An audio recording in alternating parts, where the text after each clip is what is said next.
నీకు చెప్పడం రూల్ ఏం లేదే. నాకు నువ్వు చెప్తే ఎంత చెప్పకపోతే ఎంత, నువ్వు నాకు దారిని పోయే కంపతో సమానం. నన్ను చీట్ చేసే అధికారం నీకు లేదు. నీకు ఈ ఇంట్లోకి రమ్మనడానికి రెడ్ కార్పెట్ పరిచారు. అలాంటప్పుడు నేను ఏ చేతో బ్రేకప్ చేసుకుని వెళ్ళిపోతుంటే నన్ను కిడ్నాప్ చేసి మా నాన్నని జైలుకు పంపిస్తానని బెదిరించి ఈ ఇంట్లోకి పంపించావు. ఎందుకు? దీనివల్ల నీకేం అన్యాయం జరగలేదే. నీకేం తెలుసు నాకేం అన్యాయం జరగలేదని? ఏజీకి ప్రపంచంలో మీ చెల్లెలు ప్రవళిక తప్ప ఎవ్వరూ కనిపించరు. నా మెళ్ళో తాళి కట్టినా నన్నొక వస్తువులానే చూస్తాడు. ఏ ఆడపిల్ల ఇలాంటి భర్తని కోరుకుంటుంది? నన్ను బలవంతంగా ఇక్కడికి తోసేసి నువ్వు తాపీగా వచ్చి చుట్టంలా తిష్ట వేస్తావా? వెయిట్ వెయిట్, నేను ప్రవళిక బ్రదర్నైనా, ఏజే నాకు బావైనా, ప్రవళికను చంపిన వాళ్ళు నాకు శత్రువే. ఆ శత్రువుని అరెస్ట్ చేయడానికి నేను చుట్టంలో వచ్చి నటించలేక నిన్ను పంపించాను. సాక్ష్యాలు దొరికితే బయట వాళ్ళలాగా వచ్చి అరెస్ట్ చేయడానికి సిద్ధమే. కానీ నువ్వు వచ్చిన పని మర్చిపోయి ఇక్కడ దీపావళి, అక్కడ సంక్రాంతి అంటూ ఈ ఫ్యామిలీలో మెంబర్ అయిపోయావు. సాక్ష్యాలు సంపాదించడానికి నీకేదో సెంటిమెంట్ అడ్డుపడుతుంది. అందుకే నేనే డైరెక్ట్గా తెలుసుకోవాలని వచ్చాను. త్వరబాబు రూపంలో నాకు ఎంట్రీ దొరికింది. ఇంట్లోకి మళ్ళీ ఎంటర్ అయ్యాను. నువ్వు ఎలా వచ్చినా ఎందుకు వచ్చినా ఒక్కటి మాత్రం నేను చెప్పదలుచుకున్నాను. ఒకప్పుడు నువ్వు ఏజేని హంతకుడని నిరూపించమంటే నాకప్పుడు ఏజే మీదున్న కోపంతో సరేనన్నాను. తర్వాత తెలిసింది ఏజే నన్ను బ్లాక్మెయిల్ చేసి ఈ పెళ్లి చేసుకోలేదు అని.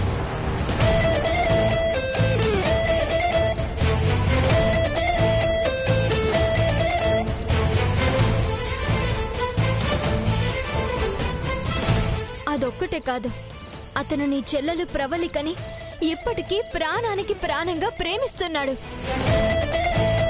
కాబట్టి ఎక్కడో నువ్వు కూడా నాలాగే పొరపాటు పడ్డావు. ముందు అదేంటో తేల్చుకో. నువ్వు నాకు సలహాలు ఇవ్వకు. ఏజే గురించి నిన్నగాక మొన్నొచ్చిందనివి నీకేం తెలుసు?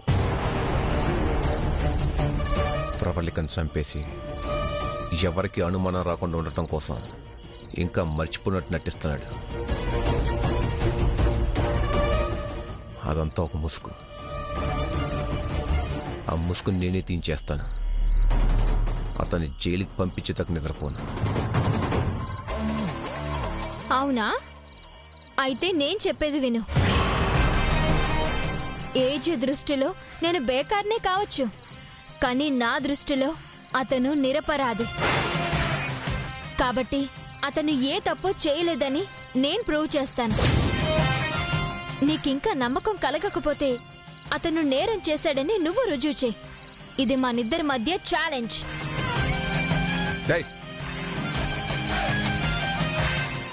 ఏం చేస్తున్నావు నువ్వు?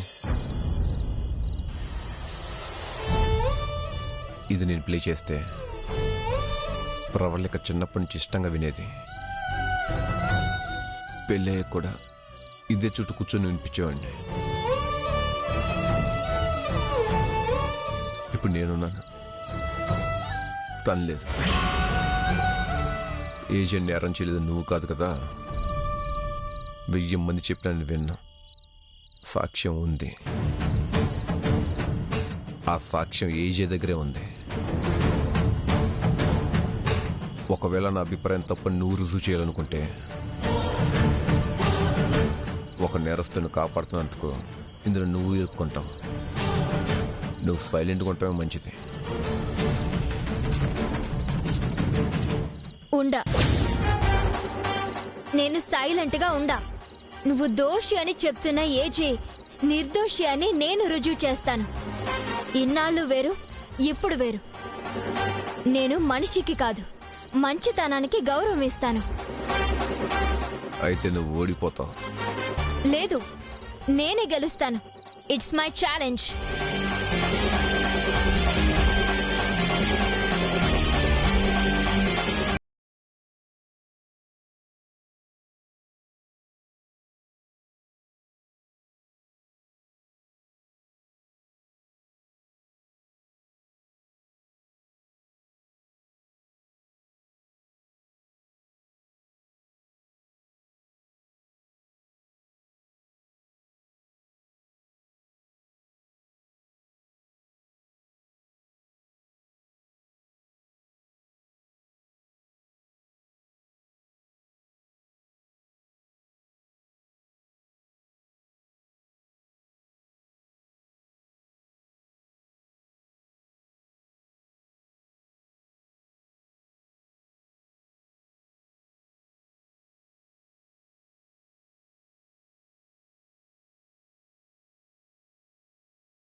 చూడాలి, నిన్ను నాన్నను చూడాలి, నాన్నకి ముద్దు ఇవ్వాలి, నీ ఒడిలో నిద్రపోవాలి.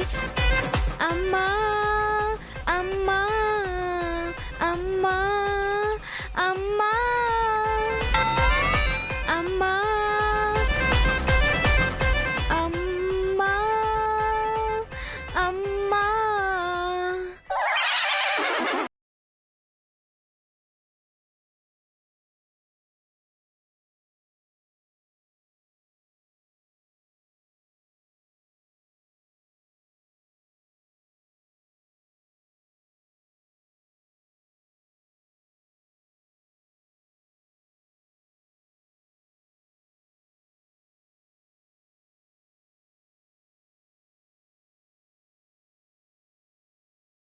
అనే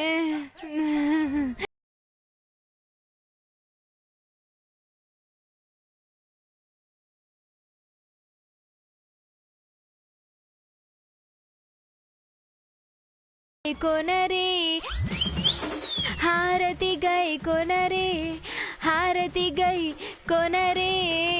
హే పాపా గాన గాడ్జిల్లా ఆపు. వినాయకుడి ముందు తిరుమల వాస అన్నప్పుడే నీ గొంతు నీది కాదని నాకు డౌట్ వచ్చింది. దేవుడికి ఎన్ని రోజులు చాలా సౌకర్యంగా ఉంది. ఇప్పుడు నువ్వు మనుషులు హింసించినట్టు భగవంతుడు సహనంతో కూడా ఆడుకోకు. రేడియో వీడియో లేక నా ఆడియో. ఏడియో వద్దు. 3 పువ్వులు 6 కాయలు, 1 దండం, 1 హారతి, ఇవి చాలు. వాటికే దేవుడు సంతృప్తి పడతాడు. నీ సంగీత సాధనతో దేవుణ్ణి మమ్మల్ని సాధించుకో.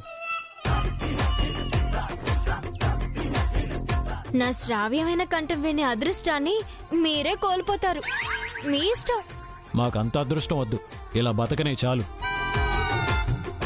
సరే. జయమ్మ, రోజు మీరే పూజ చేస్తారు కదా, ఈరోజు ఈ మార్పేంటి? ఏ నా కోడలు పూజ చేయకూడదా? ఇంటి కోడలొచ్చి దేవుడి దగ్గర దీపం వెలిగిస్తే తప్పేమిటి?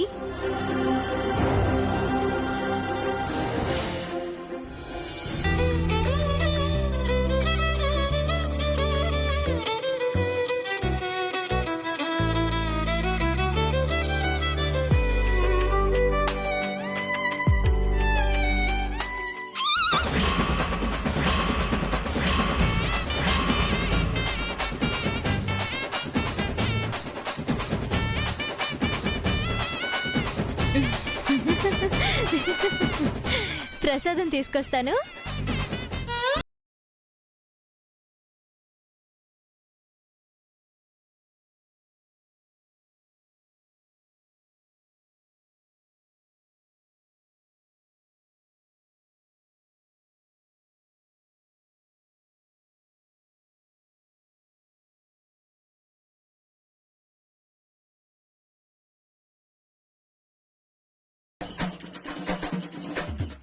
ఆగండి ఆగండి.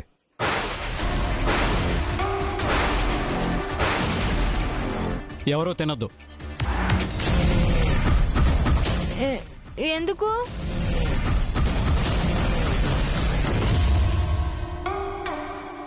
స్వీట్ అంటే షుగరో బెల్లమో వేస్తారు. నువ్వు రెండిట్లో ఏది వేయలేదుగా. కోటి నుంచి మనిషైన జాతి మారలేదు. రాతేజుడు నితేజుడు కోతేజుడు కోతేజుడు కోతి జాతి కోతే నీతి పోతే పాతే.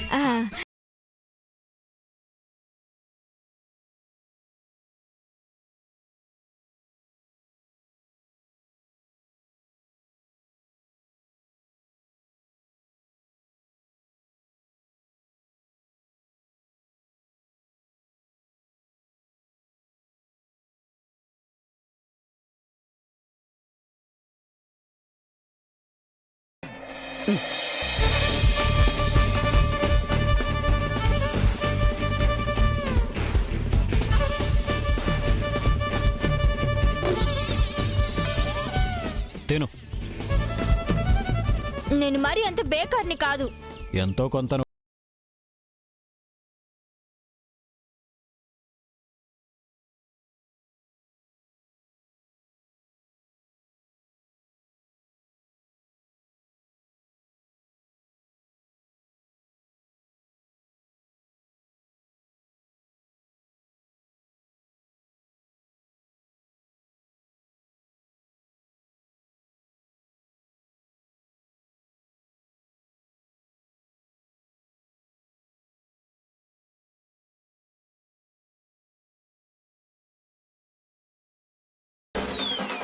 ఇంటి మీద ఎవరి దిష్టి పడకూడదు. జయమ్మ బాగుండాలి. హిట్లర్ తిట్లు ఆపాలి. ఏయ్, మనసులో అనుకో, బయటికి కాదు. ఆ, ఆ, ఓ, బయటికి అనేసానా? ఎందుకు ఇదంతా మొదలు పెట్టావు? నేనేం చేశాను? పూజ చేశాను. అదే, నువ్వేమైనా మా ఇంట్లో పర్మనెంట్గా ఉండిపోవడానికి వచ్చావా? ఎందుకు ఈ డ్రామా మొదలు పెట్టావు? డ్రామా లేదు, కోమా లేదు. ఏదైనా ఇంతటితో కట్టిపెట్టు. నువ్వు వచ్చిన పని చూసుకో.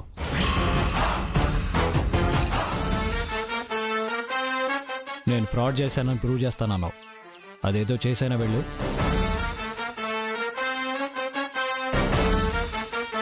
లేదా తప్పైందని ఒప్పుకునైనా వెళ్ళు. అంతే తప్ప మా ఇంటికి సంబంధించిన కార్యక్రమాల్లో తలదొర్చుకో.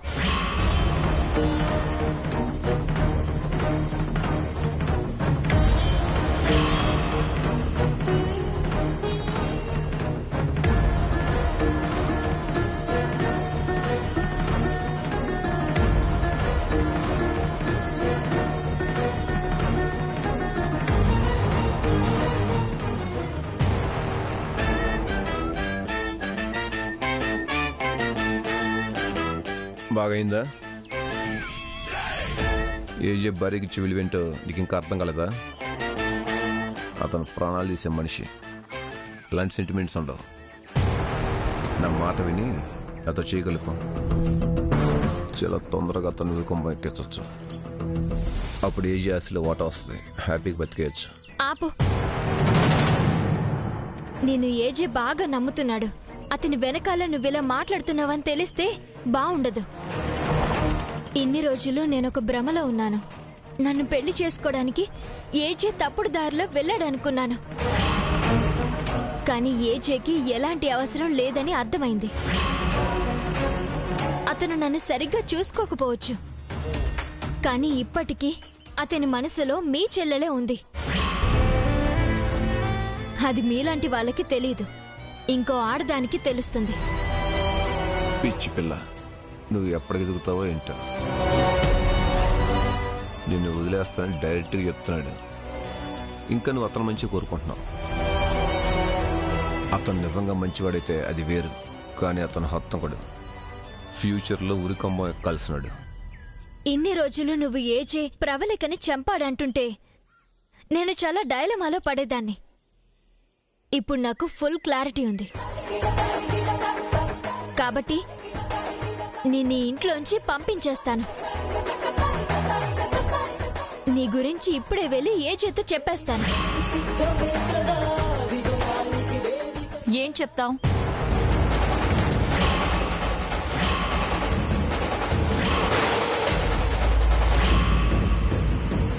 ఏం చెప్తావు విక్రమ్ గురించి ఏజేతో?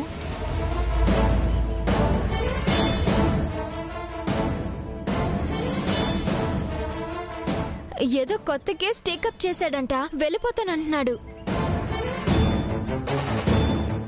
ఏజీ ఒప్పుకోడేమో అంటుంటే కేసు ముఖ్యం, నేను వెళ్ళి ఏజీతో చెప్పేస్తానంటున్నాను. అవునవును, అదే మాట్లాడుకుంటున్నాం.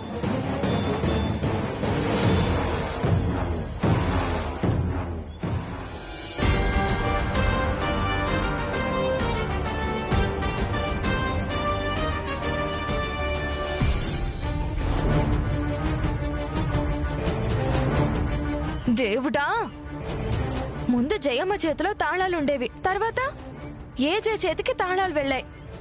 ఆ తర్వాత దక్షక్క చేతికి తాళాలు ఇచ్చారు. దక్షక్క నుంచి భానుకు వెళ్ళి మళ్ళీ గోడ కొట్టిన బంతిలాగా దక్షక్క చేతికే వచ్చింది. తాళం చెవులు ఇన్ని చేతులు మారాయి. ఎవరి చేతిలో తాళాలున్నా నా చేతిలో మాత్రం కూరగాయలు కోసే కత్తి ఉంది. ఛీ! నా చేతిలో మాత్రం చక్రం ఉందా ఏంటక్క? ఉల్లిపాయల కన్నీళ్లు, పచ్చిమిర్చి మంటలు, పోపుల తుమ్ములు, మాడితే దగ్గులు. పోనీ అన్నీ భరించేద్దాం అనుకుంటే మా ఆయన సౌదీ, నేనిక్కడ ఖైదీ. అసలు భాను తెలివిగా ఈ ఇంటిని ఆక్రమించుకుంటోందని నా అనుమానం. రాను రాను రాజ్యాన్ని విస్తరించుకుంటూ పోయే రాజులాగా మెల్లమెల్లగా అన్ని అధికారాలు చేజెక్కించుకుంటోంది.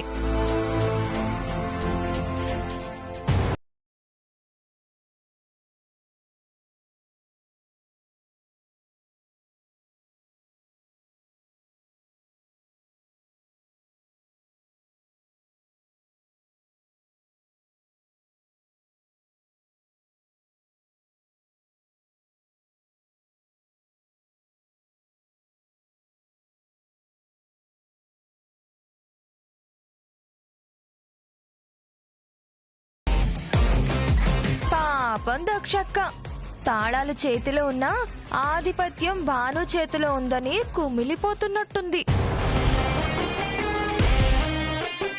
ఆ భాను మనలాగా ఎవరేమన్నా తుడిచేసుకునే రకం కాదు కదా. ఎన్నాళ్ళు దక్షక్క తనదే అధికారం అంతా అనుకునేది.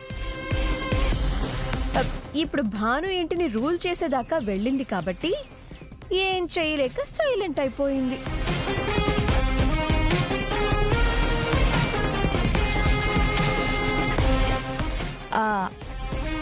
అక్క, ఏం ఆలోచిస్తున్నావు?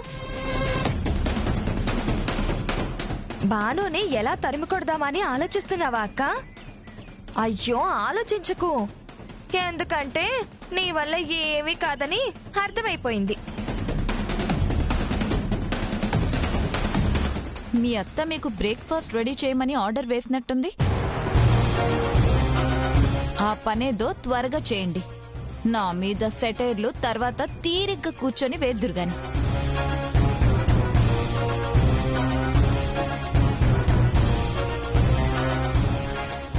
దక్షక్క షాకులో ఉందా? కాదు, ఏదో ప్లాన్ చేస్తున్నట్టుంది.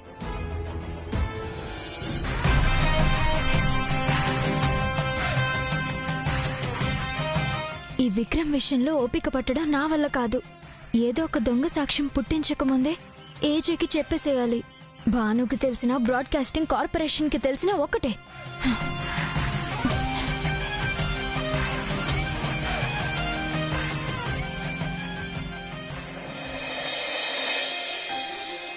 నిదురించే నదిలో మొదలాయను అలలే, ముసుగేసిన ఎదలో చిగురేసెను కలలే.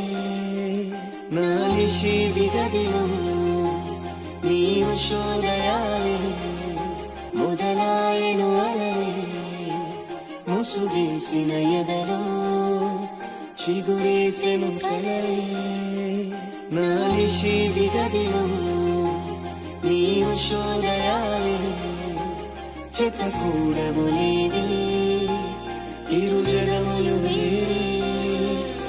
ఆయండమాముల కాంతి లాంటిది మన ఈ బంధం.